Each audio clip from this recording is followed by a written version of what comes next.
عورت حیض کی حالت میں درود شریف پڑھ سکتی ہے، ذکر بھی کر سکتی ہے، سبحان اللہ الحمدللہ لا الہ الا اللہ، بغیر ضرورت تصویر لینا منع ہے۔ نکاح پڑھانا مولوی کا کام ہے؟ بالکل نہیں، مولوی کو ٹھیکیدار ہے کہ ختم بھی وہی پڑھائے اور نکاح بھی وہی پڑھائے، کوئی پڑھا دے جس کو خطبہ آتا ہو پڑھا دے۔ میری بہن کے لیے اچھی رشتے کا عمل یہ ہے کہ روزانہ 3 دفعہ سورۃ الرحمن پڑھ کے دعا کیا کرو، وہ خود بھی پڑھے تم بھی پڑھو۔ دوران نماز غیر ارادہ نیند آ جائے کچھ نہیں ہوتا، قرآن کا حق یہ ہے کہ اس پر پڑھو، عمل کرو، جو اللہ کا حکم ہے، جو حلال ہے حلال ہے، جو حرام ہے حرام ہے۔ میری بہن ہے، اس کو مرگی کے دورے پڑتے ہیں، اللہ شفا عطا فرمائے۔ آج کل مرگی کا بھی دنیا میں علاج آ گیا ہے، کسی اچھی ہسپتال میں جاؤ۔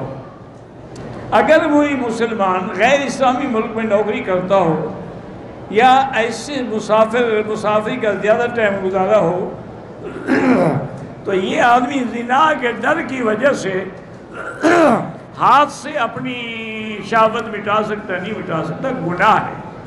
قیامت کے دن جو لوگ ہاتھوں سے شہوت مٹاتے ہیں ان کے ہاتھ حاملہ ہوں گے، تاکہ لوگوں کو پتہ لگے کہ اس بدبخت نے اپنے ہاتھ کو استعمال کیا ہے۔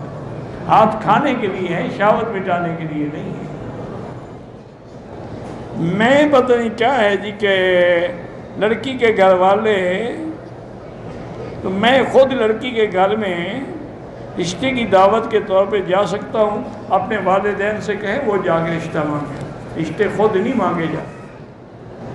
میرا بھائی ہسپتال میں نے عرض کیا تھا نا جی، بہاول پور میں ہے، میرے عزیز ہیں درانی صاحب پروفیسر ہیں، ان کی نگرانی میں وہ چل رہا ہے، وہ ہے تھیلیسیمیا سینٹر۔ جن بچوں کا خون پیدا نہیں ہوتا، کسی کو ہفتے میں، کسی کو 15 دن بعد، 10 دن بعد بلڈ لگانا پڑتا ہے، وہ اس کے لیے سینٹر بنا ہے، تو الحمدللہ بڑی کامیابی سے چل رہا ہے۔ اور ان 3 دنوں میں میرا اپنا جو گاؤں ہے وہاں بھی میں نے ایک خیراتی ڈسپنسری بنائی ہے، وہاں آئی کیمپ لگا ہے، اللہ کے شکر سے 600 مریض آئے ہیں، اس وقت تک تقریباً 250 مریضوں کا آپریشن ہو چکا ہے، فری میں مفت۔